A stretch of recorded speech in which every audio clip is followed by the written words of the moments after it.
Hi hello friends, ಎಲ್ಲರೂ ಹೇಗಿದ್ದೀರಾ? ಚೆನ್ನಾಗಿದ್ದೀರಾ? ನಾನು ಚೆನ್ನಾಗಿದ್ದೀನಿ, ನೀವು ಚೆನ್ನಾಗಿದ್ದೀರಾ ಅಂತ ಅಂದ್ಕೊತಾ ಇದ್ದೀನಿ. ಹಾಗೆ ನಮ್ಮ ಚಾನಲ್ನ ಸಬ್ಸ್ಕ್ರೈಬ್ ಮಾಡ್ಕೊಳ್ಳಿ ಫ್ರೆಂಡ್ಸ್. ವಿಡಿಯೋ ಇಷ್ಟ ಆದರೆ ಲೈಕ್ ಮಾಡಂತ್ರಿ, ಆಮೇಲೆ ಶೇರ್ ಮಾಡಿ. ತುಂಬ ಹೀಗೆ ನೋಡ್ತಾ ಸಪೋರ್ಟ್ ಮಾಡ್ತಾ ಇರ್ರಿ. ಇವತ್ತೇನು ರೆಸಿಪಿ ಮಾಡ್ತಾ ಇದ್ದೀನಿ ಅಂದರೆ, ಇವತ್ತು ಸೋಯಾ ಚಂಕ್ಸಲ್ಲಿ ಕಬಾಬ್ ಅಂದರೆ 65 ಮಾಡೋದು ಅಂತ. ಇದರಲ್ಲಿ ಹೈ ರಿಚ್ ಪ್ರೋಟೀನ್ ಎಲ್ಲ ಇರೋದ್ರಿಂದ ಇದು ಮಾಡಿ ತಿನ್ನೋದಕ್ಕೆ ತುಂಬ ಚೆನ್ನಾಗಿರುತ್ತೆ. ಮಕ್ಕಳು ಇಷ್ಟಪಡ್ತಾರೆ, ದೊಡ್ಡವರು ಇಷ್ಟಪಡ್ತಾರೆ, ಎಲ್ಲರೂ ಇಷ್ಟಪಡ್ತಾರೆ ಅಂತೇಳಿ ನಾನು ಮಾಡ್ತಾಯಿದ್ದೀನಿ. ಡ್ರೈ ಸೋಯಾ ಚಂಕ್ಸ್ ಇದು ಒಂದು 100 ಗ್ರಾಮ್ಸ್ ತೊಗೊಂಡಿದ್ದೀನಿ. ಇದು ಗಟ್ಟಿ ಇರುತ್ತಲ್ವ, ಈಗ ಇದನ್ನು ಬಿಸಿನೀರಲ್ಲಿ ಹಾಕಿ ಕುದಿಸಿ ನೆನೆಸಿ ಆಮೇಲೆ ಇದನ್ನು ನೆನೆ ಹಾಕೋದು ತೋರಿಸ್ತೀನಿ ನಾನು ಹೇಗೆ ಅಂತ. ಆಮೇಲೆ ಅದಕ್ಕೆ ಬೇಕಾಗಿರೋ ಐಟಮ್ಸು: ಕಾರ್ನ್ಫ್ಲೋರ್ ಒಂದು 2 ಸ್ಪೂನ್ ತೊಗೊಂಡಿದ್ದೀನಿ, ಅಚ್ಕಾರದ ಪುಡಿ 1 ಸ್ಪೂನು, ಅರಿಶಿನ, ಅಕ್ಕಿ ಹಿಟ್ಟು 1 ಸ್ಪೂನ್ ತೊಗೊಂಡಿದ್ದೀನಿ, ಆಮೇಲೆ ಗರಂ ಮಸಾಲ ಒಂದು ಅರ್ಧ ಸ್ಪೂನ್ ತೊಗೊಂಡಿದ್ದೀನಿ. ಇದು ಕಬಾಬ್ ಪೌಡರ್ ಸ್ವಲ್ಪ ಒಂದು ಅರ್ಧ ಸ್ಪೂನಷ್ಟು ತೊಗೊಂಡಿದ್ದೀನಿ. ಎಲ್ಲ ಅಂಗಡಿಯಲ್ಲಿ ರೆಡಿಮೇಡಾಗಿ ಸಿಗುತ್ತಲ್ವ, ಹಾಗಾಗಿ. ಇದು ಮೈದಾ ಹಿಟ್ಟು 1 ಸ್ಪೂನಷ್ಟು ತೊಗೊಂಡಿದ್ದೀನಿ. ಅರ್ಧ ಹೋಳು ನಿಂಬೆಹಣ್ಣು, ಇದನ್ನು ಕಟ್ ಮಾಡಿಲ್ಲ, ಮಾಡ್ತೀನಿ. ಆಮೇಲೆ ಶುಂಠಿ ಬೆಳ್ಳುಳ್ಳಿ ಪೇಸ್ಟ್ ಫ್ರೆಶ್ಶಾಗಿ ಮಾಡ್ಕೊಂಡಿದ್ದೀನಿ, ಟೇಸ್ಟ್ ಚೆನ್ನಾಗಿರುತ್ತೆ ಅನ್ನೋದಕ್ಕೋಸ್ಕರ. ಇದರಲ್ಲಿ ಹೆಚ್ಚು ಪ್ರೋಟೀನು ಇರೋದ್ರಿಂದ ಇದನ್ನು ಪದೇ ಪದೇ ತೊಗೊತಾ ಇರಬೇಕು. ನಮ್ಮ ಬಾಡಿಗಳಿಗೆ ಪ್ರೋಟೀನ್ ಅಂಶಗಳು ಬೇಕಾಗುತ್ತೆ ಹೆಚ್ಚು. ಹಾಗಾಗಿ ಪ್ರೋಟೀನ್ ಅಂಶ ಜಾಸ್ತಿ ಇದೆ. ಇದನ್ನು ನಮ್ಮ ಊಟದಲ್ಲಿ ಜಾಸ್ತಿ ಸೇರಿಸ್ಕೊಳ್ಳೋದು ಒಳ್ಳೆಯದು. ಈಗ ಮೊದಲಿಗೆ ಬಿಸಿನೀರು ರೆಡಿ ಮಾಡ್ಕೊಳ್ಳೋಣ. ಮೊದಲಿಗೆ ಬಿಸಿನೀರು ಕಾಯಿಸ್ಕೊಬೇಕು. ಇದಕ್ಕೆ ಈ ನೀರು ಸ್ವಲ್ಪ ಚೆನ್ನಾಗಿ ಕುದೀಲಿ. ಒಂದು 5 ನಿಮಿಷ ಬಿಸಿನೀರು ಚೆನ್ನಾಗಿ ಕುದ್ಮೇಲೆ ಈ ಸೋಯಾ ಚಂಕ್ಸನ್ನ ಅದರಲ್ಲಿ ಹಾಕಿ ನೆನೆ ಹಾಕಿಟ್ಟು ಒಂದು 5 ನಿಮಿಷ ಬಿಟ್ಟು ಆಮೇಲೆ ಆ ಬಿಸಿನೀರು ತೆಗೆದು ತಣ್ಣೀರಲ್ಲಿ ಸ್ವಲ್ಪ ಹೊತ್ತು ನೆನೆ ಹಾಕಿ ಹಿಂಡಿ ತೆಗೆದ್ರೆ ಇದು ಬೆಂದಂಗೆ ಆಗುತ್ತೆ. ಅದಕ್ಕೋಸ್ಕರ ಆ ಥರ ಮಾಡೋಣ. ಈಗ ನೀರು ಕುದೀಲಿ. ಈಗ ಬಿಸಿನೀರು ಕುದೀತಿದೆ, ಇದನ್ನು ಆಫ್ ಮಾಡ್ಕೊತೀನಿ. ಈ ಸೋಯಾ ಚಂಕ್ಸ್ನ ಇದ್ರೊಳಗೆ ಹಾಕ್ತಿದ್ದೀನಿ ನೋಡಿ. ಇದ್ರೊಳಗೆ ಇದು ಮಾಡಿದ್ರೆ ಇವು ಚೆನ್ನಾಗಿ ಬೆಂದು ಉಪ್ಕೊಳ್ಳುತ್ತೆ. ಒಂದು 5 ನಿಮಿಷ ಹಂಗೆ ಮುಚ್ಚಿಟ್ಬಿಟ್ರೆ ಇದ್ರಲ್ಲಿ ಚೆನ್ನಾಗಿ ಬೇಯುತ್ತೀವಿ.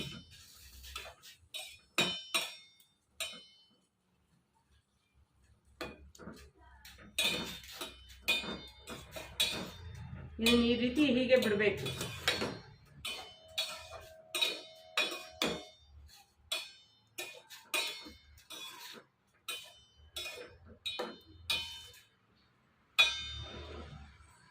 ಒಂದು 5 ನಿಮಿಷ ಹೀಗೆ ನೆನೀಲಿ, ನಾನು ಆಮೇಲೆ ಹಿಂಡ್ಕೊತೀನಿ.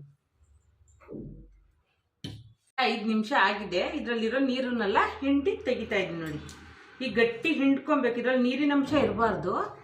ಈ ಥರ ತಕ್ಕೊಂಡ್ರೆ ಇದು ಆಲ್ರೆಡಿ ಒಂದು 10% ಬೆಂದಿರುತ್ತೆ. ಈ ರೀತಿ ಹಿಂಡ್ಕೊಬೇಕು ನೋಡಿ.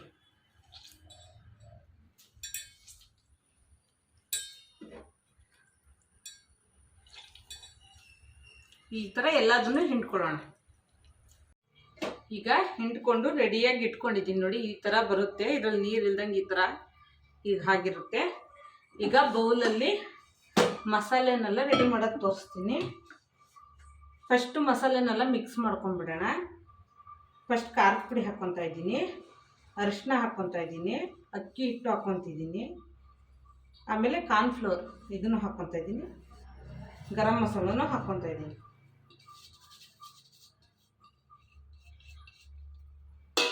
ಈಗ ಮೈದಾ ಹೇಳಿದ್ಮೇಲೆ ಮೈದಾ ಹಾಕ್ಕೊತಾ ಇದ್ದೀನಿ.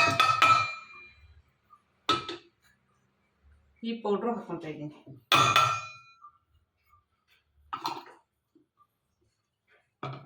ಇದಕ್ಕೆ ಒಂದು ಸ್ಪೂನಷ್ಟು ಶುಂಠಿ ಬೆಳ್ಳುಳ್ಳಿ ಪೇಸ್ಟ್ ಹಾಕ್ಕೊತಾ ಇದ್ದೀನಿ ನೋಡಿ.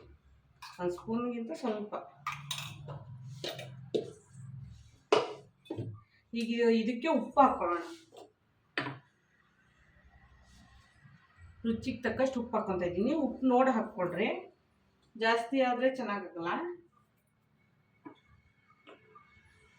ಈಗ ಇದನ್ನ ನೀರು ಹಾಕ್ದಾಗ ಹಾಗೆ ಮಿಕ್ಸ್ ಮಾಡ್ಕೊಳ್ಳೋಣ. ಆಮೇಲೆ ನೀರು ಬೇಕು ಅಂದರೆ ನೋಡಿ ಹಾಕೊಳಕ್ ಬರುತ್ತೆ.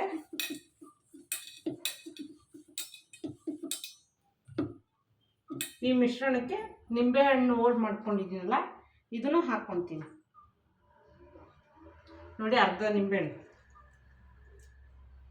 ಬೇಕಂದರೆ ವಿನಿಗರು ಹಾಕ್ಕೊಬೋದು. ನನ್ನ ಹತ್ರ ನಿಂಬೆಹಣ್ಣೆ ಇರೋದ್ರಿಂದ ನಾನು ನಿಂಬೆಹಣ್ಣೆ ಹಾಕ್ತಾಯಿದ್ದೀನಿ.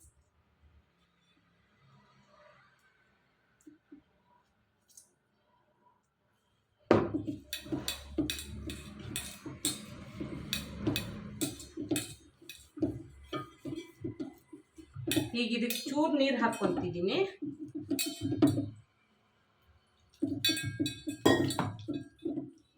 ಯಾಕಂದರೆ ಸೋಯಾ ಚಂಕ್ಸನ್ನ ಮುಳುಗಿಸ್ಬೇಕಲ್ಲ ಇದರಲ್ಲಿ, ಹಾಗಾಗಿ.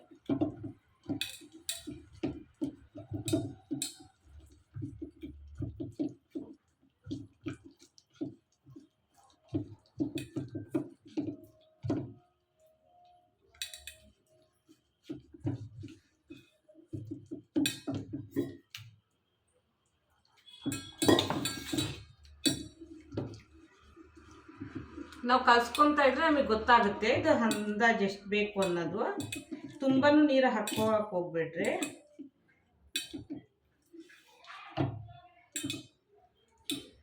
ನೋಡಿ ನಾನು ಕಲರ್ ಏನೂ ಹಾಕಿಲ್ಲ, ಹಾಗೆ ನ್ಯಾಚುರಲ್ಲಾಗೇ ಬಂದಿದೆ ನೋಡಿ ಕಲರು.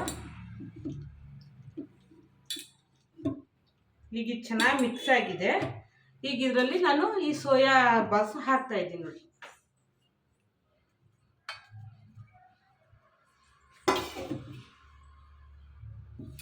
ಇದನ್ನೀಗ ಚೆನ್ನಾಗಿ ಮಿಕ್ಸ್ ಮಾಡಿಡೋಣ. ನೋಡಿ ನಾವು ಮಾಡಿದ ಮಸಾಲೆ ಇದು ಕೋಟ್ ಆಗಬೇಕು, ಹೀಗೆ ಒಂದಕ್ಕೊಂದು ಮಿಕ್ಸ್ ಆಗಬೇಕು.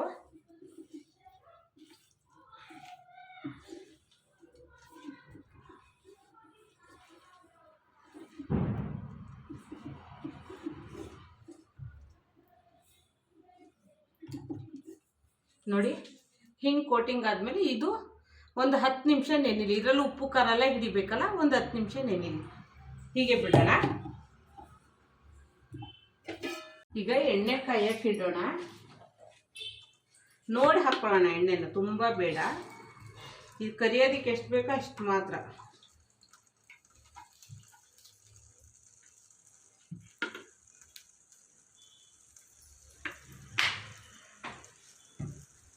ಈಗ ಎಣ್ಣೆ ಕಾಯಿಲಿ. ಇದು ನೆಂದಿದೆ, ಸಾಕಿಷ್ಟು ನೆಂದಿರೋದು.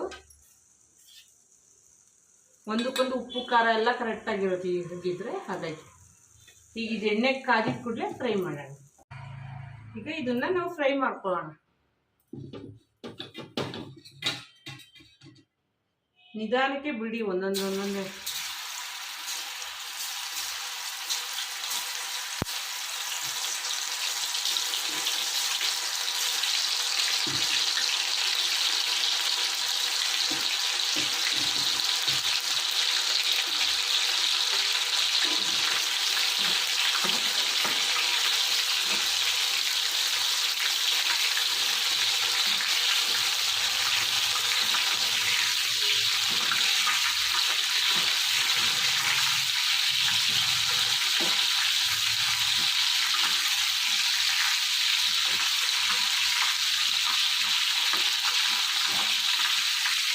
ಈ ರೀತಿ ಫ್ರೈ ಆಗಿದ ಕೂಡಲೇ ತೆಗೆಯೋಣ.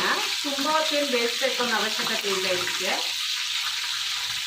ಯಾಕಂದರೆ ಆಲ್ರೆಡಿ ಸೋಯಾ ಬೆಂದಿರುತ್ತಲ್ವ, ಹಾಗಾಗಿ.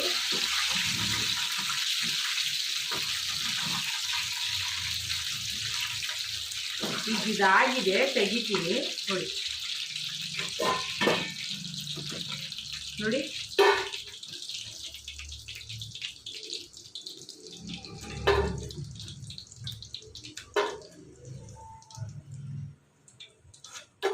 ಈ ರೀತಿ ಎಲ್ಲದನ್ನು ಕರ್ಕೊಂತೀನಿ. ಇದ್ರ ಜೊತೆಗೆ ಒಂದು ಚೂರು ಕರಿಬೇವು ಹಾಕಿ ಕರ್ಕೊಂತೀನಿ.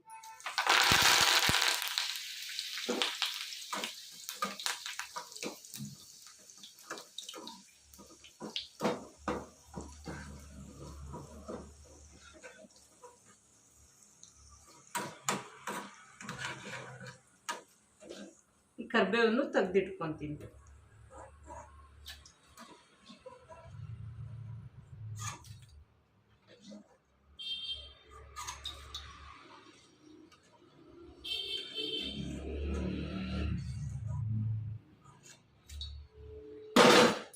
ಈಗ ನಾನು ಉಳಿದಿರೋದನ್ನೆಲ್ಲ ಮಾಡ್ತೀನಿ. ಅಷ್ಟು ಮಾಡೋದಾಯಿತು. ಈಗ ತೆಗಿತಾ ಇದ್ದೀನಿ ನೋಡಿ, ಇಷ್ಟ ಆಗಿದೆ.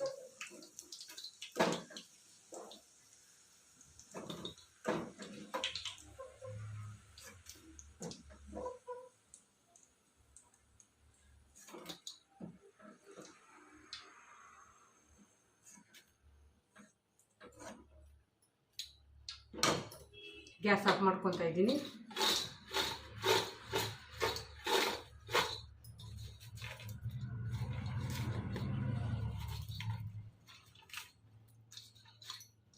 ನೋಡಿ ಫ್ರೆಂಡ್ಸ್, ಕಲರ್ಫುಲ್ಲು ಸೋಯಾ ಚಂಕ್ಸ್ನ 65 ಅನ್ಬೋದು, ಕಬಾಬ್ ಅಂತ. ಎಲ್ಲ ನಾನ್ ವೆಜ್ ಪ್ರಿಯರು ನಾನ್ ವೆಜ್ ತಿಂತಾರೆ, ನಾವು ವೆಜ್ ಅಲ್ವಾ, ಹಾಗಾಗಿ ಇದರಲ್ಲಿ ಏನು ಇಷ್ಟ ಆಗುತ್ತೋ ಅದನ್ನು ಮಾಡೋದು.